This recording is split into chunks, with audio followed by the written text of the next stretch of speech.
क्या America BRICS से डर रहा है? क्या वाकई भारत अब नई वैश्विक व्यवस्था की कमान संभालने को तैयार है? और क्या एक बार फिर ट्रंप की धमकी से मोदी सरकार झुक जाएगी, या इस बार मोदी भी कुछ ऐसा कदम उठा सकते हैं जिससे ट्रंप को सोचने पर मजबूर कर दें? दरअसल आज हमको आपको लेकर चलेंगे रियो डी जनेरियो, जहां ब्रिक्स के मंच पर उठे मुद्दों ने अमेरिका को सीधी चुनौती दी थी। प्रधानमंत्री मोदी ने न्यू वर्ल्ड ऑर्डर की जोरदार वकालत भी की और आतंकवाद की निंदा को सिद्धांत बनाने की बात कही। वहीं ट्रंप ने गुस्से में आकर ब्रिक्स से जुड़ने वाले देशों पर 10% एक्स्ट्रा टैरिफ की धमकी दे डाली। ट्रंप ने चेतावनी दी है कि जो भी देश ब्रिक्स की अमेरिका विरोधी नीतियों के साथ खुद को जोड़ते हैं, उन पर 10% का एक्स्ट्रा टैरिफ लगाया जाएगा। अब सवाल यह है, क्या ब्रिक्स बन चुका है अमेरिका का असली विकल्प? और क्या भारत इस बार बिना बोले ट्रंप को सबसे तगड़ा जवाब दे सकता है? नमस्कार, मैं हूं अंकुर, आप देख रहे हैं सत्यनिधि का खास शो बेबाक मुकेश। मुकेश जी, ट्रंप ने जो धमकी दी है ब्रिक्स को, और पहले भी धमकी दे चुके हैं, इस पर एक सवाल दूसरा आएगा, क्यों लगातार ब्रिक्स को लेकर इतने डर का माहौल लगता है कि ब्रिक्स ऐसा ना करे, ब्रिक्स ऐसा ना करे, जो एक जो होते हैं बंदर घुड़की वो देते हैं। दोनों बातें हैं, ये धमकी भी है, डर भी है, हाँ। चेतावनी भी है, और अमेरिकन इंटरेस्ट को प्रोटेक्ट करने की एक कोशिश भी है। हाँ। डर ये है कि जो वर्चस्व अमेरिका का आर्थिक क्षेत्र में हो चाहे सामरिक क्षेत्र में हो, वो है, हाँ। वो कायम रह पाएगा कि नहीं रह पाएगा। और ये जो ब्रिक्स है, एक ऐसे संगठन के तौर पर उभरा है पिछले कुछ सालों में, जो अमेरिका के लिए चुनौती बन सकता है। हाँ। इसमें भारत, चीन, रूस, ये 3 बड़े देश शामिल हैं। इसके अलावा ब्राज़ील है, साउथ अफ्रीका है, ईरान है, संयुक्त अरब अमीरात और कई और देश इसमें जुड़ते जा रहे हैं। तो ये एक ऐसा संगठन बन सकता है जैसा पहले कभी नॉन अलाइंड मूवमेंट हुआ करता था ग्लोबल साउथ का, जिसमें इतने ताकतवर और इतनी बड़ी आबादी वाले देश शामिल हो रहे हैं। अगर ये एकजुट हो गए और ये अमेरिका के इंटरेस्ट के खिलाफ अपने पॉलिसीज़ बनाने लगे, अपनी अर्थनीतियाँ बनाने लगे, तो अमेरिका का क्या होगा? हाँ। ये डर उसे सता रहा है। दूसरा, ट्रंप की है मागा, हाँ, कि मेक अमेरिका ग्रेट अगेन। हाँ। तो उनको और किसी से मतलब नहीं है। हाँ।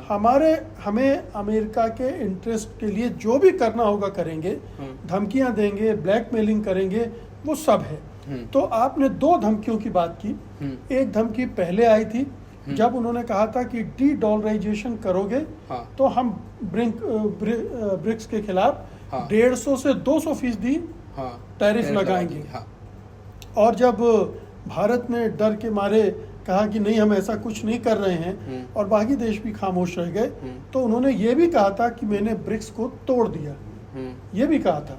और अब वो जो बोल रहे हैं, वो कह रहे हैं कि अगर अमेरिका विरोधी रुख अख्तियार किया, हाँ, तो हम 10% टैरिफ बढ़ा देंगे। हाँ।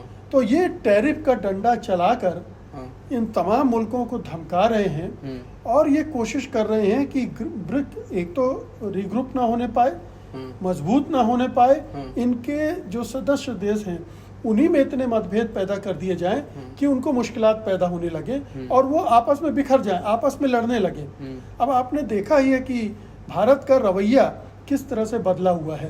भारत न केवल डी-डॉलराइजेशन के मामले में, बल्कि जो इजराइल और अमेरिका ने ईरान पर हमला किया था, उस मामले में भी उसका जो रवैया रहा है, ढुलमुल रहा है।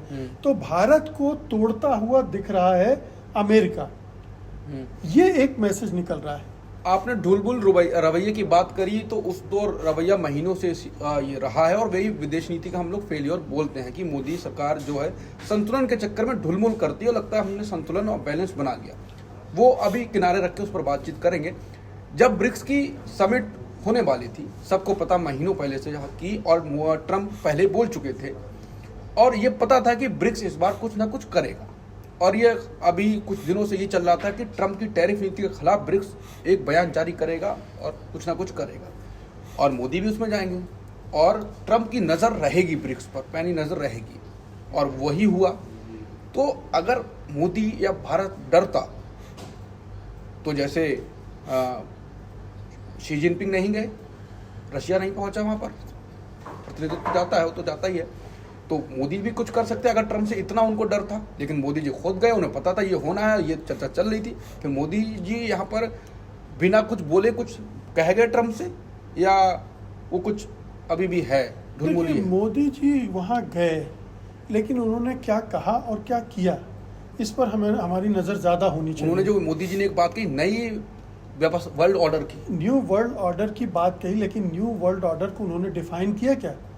उन्होंने बताया, उन्होंने कहा कि ये न्यू वर्ल्ड ऑर्डर जो है वो डिसेंट्रलाइज होना चाहिए, किसी एक देश का वर्चस्व नहीं होना चाहिए, कोई एक देश अपने आर्थिक एजेंडे को पूरी दुनिया पर न थोपे, क्या कोई एक देश कहीं भी किसी भी देश पे हमला न करे, ये उन्होंने नहीं कहा।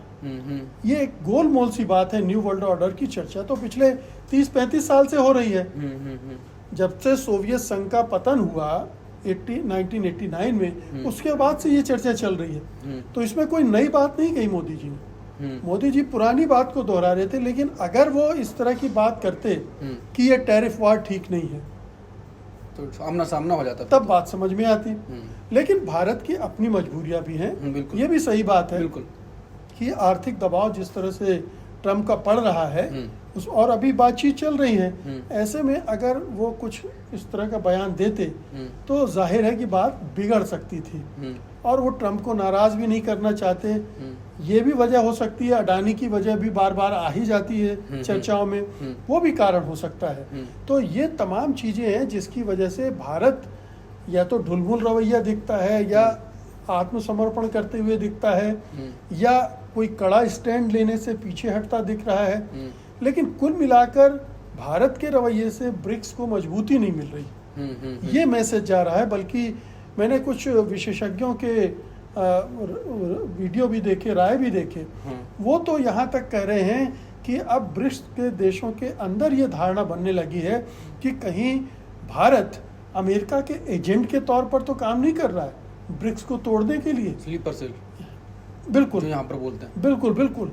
हालांकि मुझे इसमें पूरा संदेह है, इस तरह की भूमिका अदा करके भारत अपना भविष्य बर्बाद नहीं करेगा। लेकिन मोदी सरकार की सोच तक हम लोग जिस तरह का सोच है उसमें कुछ भी संभव है। तो यहाँ तक बात कही जा रही, ये बड़ी चिंता की विषय है कि अंतर्राष्ट्रीय स्तर पर भारत की जो इमेज बन रही है इन सब चर्चाओं से, वो बड़ी नुकसानदेह साबित हो सकती है। एक तो ये इमेज बन रही है, आपने बिल्कुल ठीक कहा कि ब्रिक्स देशों से ऐसी चर्चाएं या बातचीत हो रही हो। दूसरा ये आपको नहीं लगता कि भारत भी कुछ ना कुछ अपना कुछ पार्टनर्स अब नए चाह रहा है? जैसे अभी जो मोदी जी अभी देशों में जा रहे हैं, हालांकि देशों में तो पहले भी गए, अब नहीं बने वो अलग बात है, लेकिन अब उन्हें ऐसा लगता है कुछ अब नया करने की कोशिश कर रहे हैं। कि आपको लगता है कि कुछ? मुझे तो ये उनका विश्व भ्रमण ही दिखता है, इससे ज़्यादा उसमें गंभीरता नहीं दिखती है। क्योंकि जो विश्व का अभी माहौल है उसमें एक कड़े स्टैंड जब तक आप नहीं लेंगे तब तक दूसरे देश आपसे क्यों जुड़ेंगे? आप उनको क्या दे सकते हैं? बिल्कुल बिल्कुल। बहुत सारे दुनिया के देश भारत की तरफ देख रहे हैं कि वो पहले वाली भूमिका में आए, और अगर पहले वाली भूमिका में आएगा तब उनको सपोर्ट दे सकता है। लेकिन जो भारत खुद सरेंडर करने लगेगा तो वो उनके सपोर्ट में कैसे खड़ा होगा? तो उन देशों को अब हो सकता है कि भारत और मार्केट ढूंढ रहा है अपने प्रोडक्ट्स के लिए। बिल्कुल, दुनिया ढूंढ रही है, हाँ। सारे देश ढूंढ रहे हैं। उसमें भारत किन प्रोडक्ट्स के साथ किन बाजार में अपने लिए जगह ढूंढ पाएगा, बना पाएगा, ये तो अभी दूर की बात है। एक बार जाने से तो रास्ते खुल नहीं जाते हैं। और आप तो घूम ही रहे हैं, इतने 11 साल से आपका विश्व भ्रमण चल रहा है। हमने तो नहीं देखा कि भारत ने किसी भी देश में जाकर कोई अच्छा अपने प्रोडक्ट्स के लिए कोई बाजार बना लिया हो। अडानी अंबानियों के लिए बाजार बन रहा है, लेकिन भारत का बाजार नहीं बन रहा है। भारत अपना विस्तार कर रहा हो मार्केट का, ऐसा नहीं दिख रहा है। बीजेपी के वरिष्ठ नेता हैं, बीजेपी की मोदी की आलोचना भी करते रहते हैं, सुब्रमण्यम स्वामी। उन्होंने जब अभी ये 5 देशों की यात्रा पर निकले तो उन्होंने कहा कि आप प्रधानमंत्री बनेंगे या विदेश मंत्री बनना चाहते हैं, कुछ इस टाइप का उनका बयान था। और उन्होंने ये भी कहा कि अब ये जिस हिसाब से अमेरिका करता है, सब नहीं बता रहा हूँ, डिट्टो मुझे वर्ड नहीं आता, तो उससे ये साबित हो गया कि मोदी जी भारत की वो अपमान भी हो रहा है, कुछ कर नहीं पाएंगे, और जिस हिसाब से अभी अब ट्रम्प सरकार करती है, तो अब ये हमें मतलब वोटर्स को किसी लायक उन्होंने ऐसा छोड़ा नहीं है कि सारे रास्ते बंद कर दिए हैं। अब एक रास्ता है भारत की फिर से वो वापस लाने का, और वो ब्रह्मास्त्र है केवल आरएसएस के पास। उन्होंने तो मोदी को हटाने तक की बात कर। ये बकवास, देखिए सुब्रमण्यम साहब आरएसएस को फर्क नहीं पड़ेगा, आरएसएस को फर्क नहीं पड़ेगा कि आए अगर दिन इमेज खराब बकवास होगी करते रहते हैं। आरएसएस के पास विकल्प क्या है? मोदी को हटाने की हिम्मत आरएसएस में है? आरएसएस का बड़ा बखान करते हैं, लेकिन आरएसएस बेसिकली वैसा संगठन नहीं है जिस तरह से उसको दिखाया जाता है कि आरएसएस 100 साल की सोच के चलता है, कि आरएसएस तय करेगा कि कौन प्रधानमंत्री होगा।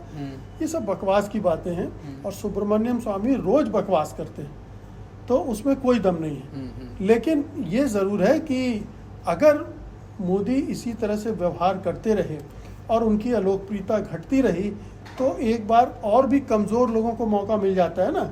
हाँ, कि तब हाँ, तो आरएसएस अगर उस मोमेंट का इंतज़ार कर रहा है कि जब मोदी जी अलोकप्रिय हो जाए और फिर वो आक्रमण करके हाँ, उन्हें बदल दें, तो वो मेरे ख्याल से वो समय अभी नहीं आया है।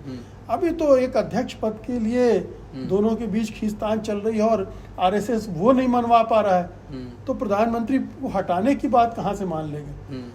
एक अपने मन पसंद का एक अध्यक्ष नहीं बनवा पा रहा है आरएसएस। आप सोचिए, इतने दिनों से जेपी नड्डा विस्तार पर विस्तार पाए जा रहे हैं, तो ये कमजोरी है आरएसएस की।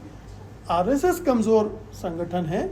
एक कोई बड़ा नेता आता है और उसको आरएसएस के बारे में औकात दिखा देता वरिष्ठ है। पत्रकार विजय त्रिवेदी ने किताब लिखी थी, इस पर हमने एक वेबिनार भी शो भी किया था। उन्होंने लिखा था उसमें कि पहले आरएसएस इनका बड़ा भाई था, अब बराबर के भाई हो गए। आपकी बातों से लग रहा है कि छोटा भाई हो गया आरएसएस।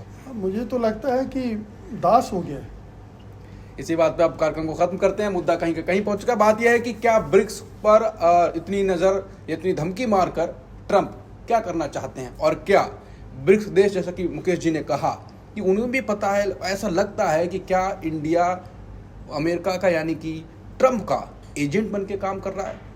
अगर शंका आ जाती है तो वो दिक्कत तो देती है।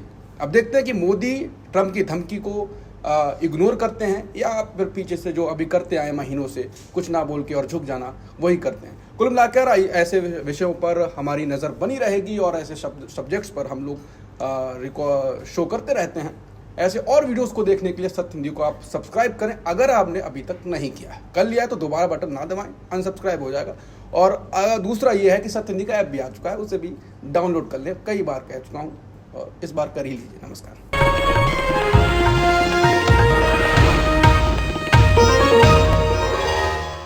Copyright disclaimer under Section 107 of the Copyright Act 1976. Allowance is made for fair use for purposes such as criticism, comment, news reporting, scholarship, and research. Fair use is a use permitted by copyright statute that might otherwise be infringing.